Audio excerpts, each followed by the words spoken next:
In this video, I want to talk about 3 things that will have a negative impact on your knife throwing. And these are things that are not so obvious. Stick around.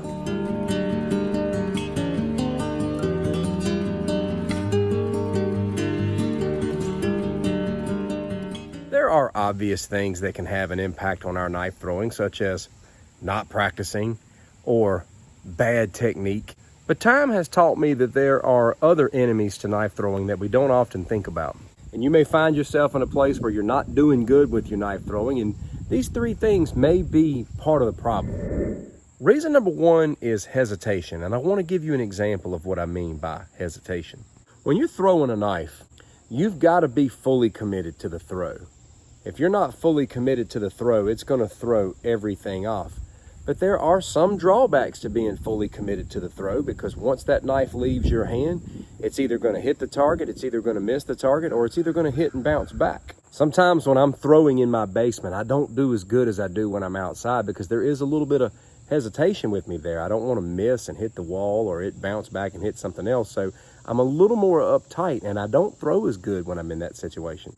So just know that throwing a knife is a commitment. It's just like throwing a kick. You know, when I was in martial arts, they always told us, you know, when you throw that kick, you're fully committed, because that foot's in the air and you're standing on one leg. And I can understand why you would feel hesitation inside, but you have to try to let that go, because it will affect your throw. Just let it go. The second thing that may be affecting your throwing is physical exhaustion.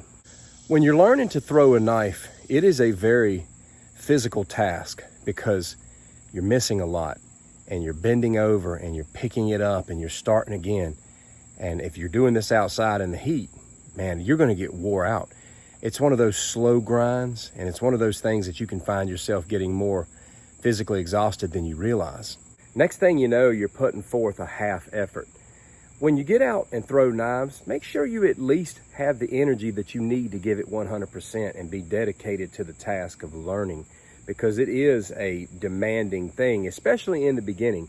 And even after you've been throwing for a while, you'll have those days where you just feel physically tired and you need some energy. And, you know, it may not be that you're throwing bad that day as much as it is you're tired and you're not putting forth the same effort. So make sure you're rested and make sure you feel at least decent before you go out and try to practice a long time. The third thing that may be affecting your knife throwing is you may be throwing too forcefully.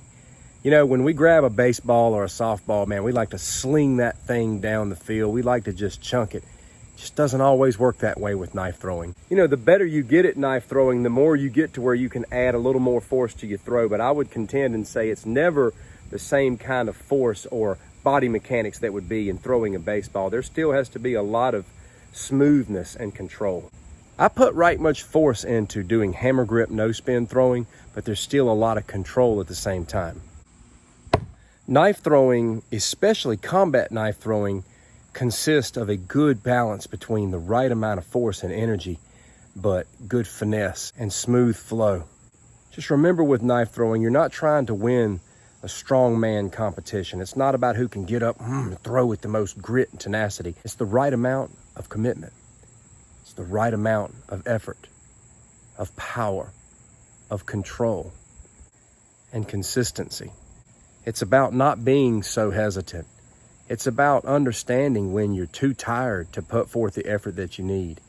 It's about understanding that you don't have to sling this thing like a baseball. We're not trying to throw this harder than the next man. We just need to throw it hard enough. Throwing too hard more often than not leads to over-rotation.